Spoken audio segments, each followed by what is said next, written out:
And now we're going to the sacred cow of save money. And in 1971, President Nixon took the dollar off the gold standard, basically took the world off the gold standard, and money was no longer money. So people are no longer saving money. So just to reiterate again, this is $300, what an ounce of gold was worth in the year 2000. So Kim, lift that. Okay. All right, and so this here is 1 ounce of gold in the year 2010, and it's now $1,100. Ugh, and this is why people are working so hard. I can do it. I can do it. Yes, I can do it. Barely. So the big reason I've said in my books for years that savers were losers is very simply because in 1971, the dollar stopped being money. It became debt. Right, Mike?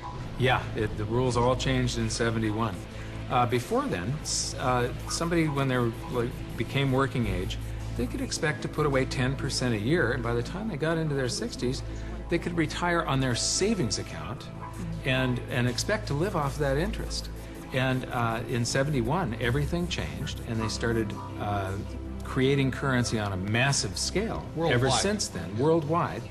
And that is what causes inflation and the loss of purchasing power. So people thinking that they can retire, you know, back in the 50s, if you got $100,000 or $50,000, you could retire on that. Yeah.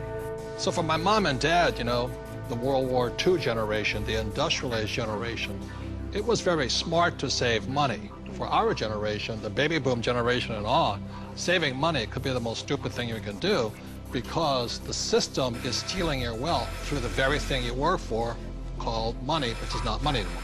Right. Real money is actually gold and silver. Money has to maintain its value over long periods of time. Currency doesn't have to. And this is historically, has always been, for thousands of years, this has been money. 5,000 years, this has been the predominant currency. It became money when somebody minted it into coins in Lydia in about 680 BC. And each unit had the same buying power as the next one. They became interchangeable. So let me ask you this. This printing of money out of just paper, this has been tried before, hasn't it?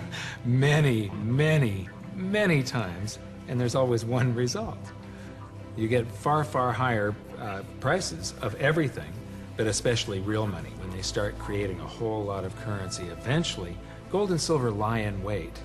And then when the public senses this inflation of retail prices that is caused by inflation of the quantity of currency in circulation, they rush back toward gold and silver, and they have for 5,000 years. So name some governments that have attempted to print money. The Weimar Republic. I don't know Germany. what I just did with that $100 trillion bill. He's got a Zimbabwe. The Zimbabwe, yeah. Look at this one. This is the most recent, a $100 trillion note. You know, this is the largest note ever printed, 100 trillion. And this was printed in 2000.